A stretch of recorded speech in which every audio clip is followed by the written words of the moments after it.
Let's start off the way any good speech does, by talking about Batman. His story is one we've heard from a young age. A wealthy CEO by day, Bruce Wayne transforms into Batman at night to play the part of a vigilante who fights against the criminals of Gotham City. One of Batman's biggest enemies was the Joker. The Joker's eccentric behavior made him different from any other villain in the DC comic industry. His actions seem to reflect his insanity as he placed traps on civilians to test human morals. But at the end of the day, the Joker was an obstacle in Batman's path to reach a happy ending, and Batman was the one thing stopping the Joker from getting his own twisted happily ever after. Just like this tale, our lives reflect a storybook. We've categorized the people around us as love interests, villains, sidekicks, and extras, but they all contribute to our own story as we do theirs, and all our intertwined stories create humanity. We may not have an individual who is as peculiar as the Joker in our lives, but we're surrounded by people with different personalities and traits. For example, high schools are a perfect melting pot of different characters. There are people who are interested in education, sports, music, theater, debate, art, and more. Let's look at two of my friends. One of them is in band, was on the homecoming court, extremely smart, funny, and extroverted. The other is in business club, loves watching movies, and is also extremely smart and funny. Both of the descriptions I told you are the surface level summary I would give to someone on the streets to depict them. But you'll never be able to understand how each of them impacted me through our creation of inside jokes, discussions about our home lives, and conversations about our beliefs. Because their influence on me is unique to my story, and all of my actions have played a part in their story. All of the distinct people I get the opportunity to meet in high school represents the diversity we find in society. Each of us have our own thoughts and experiences. Our individuality enhances humanity, and none of our stories are the same. We are not Batman, nor the Joker, not even Robin. We are just ourselves. However, we might be playing the part of the Joker in someone else's story. Although I definitely do not condone placing bombs in hospitals or ships, we have to recognize that the Joker's actions helped Batman mature and develop his character. Many of us have done things we regret in the past, but have we ever stopped to realize that perhaps they helped someone out unintentionally?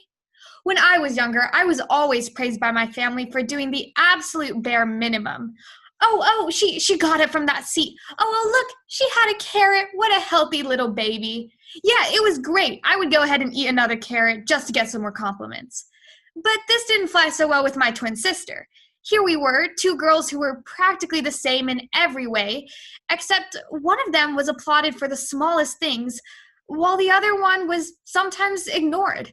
I didn't understand what was happening at the time, of course, but I wanted to continue getting commended, so I was nice to everyone, including my sister.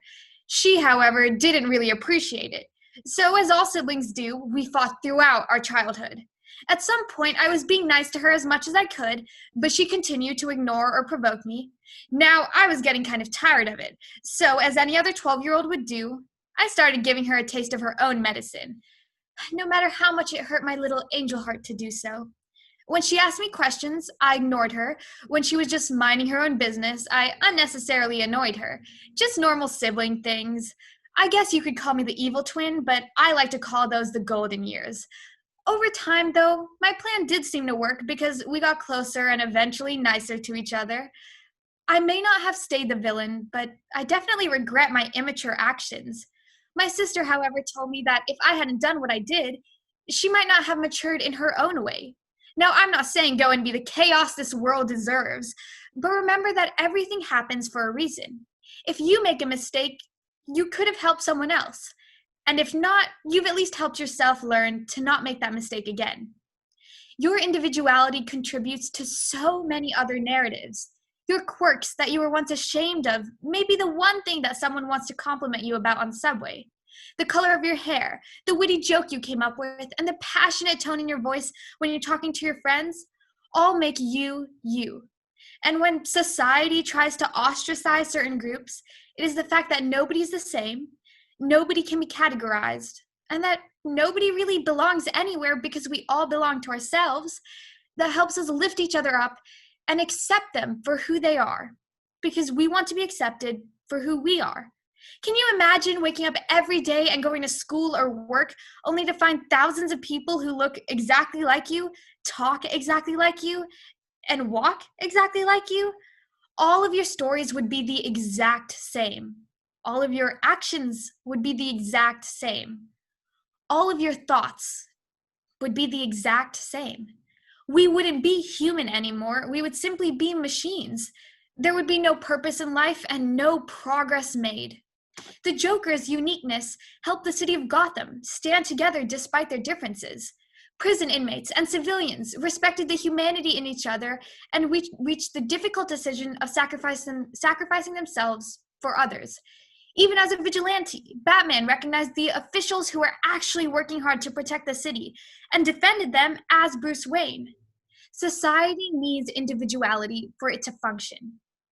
Batman was a unique superhero because he wasn't born with any powers, unless you count being rich as a power. Many kids around the world realized that if Bruce Wayne could do it, they could too. They wanted to grow up to be just like him. But Batman is a piece of fiction. He might have had his fair share of obstacles that gave him character development, but in the real world, we face our own challenges.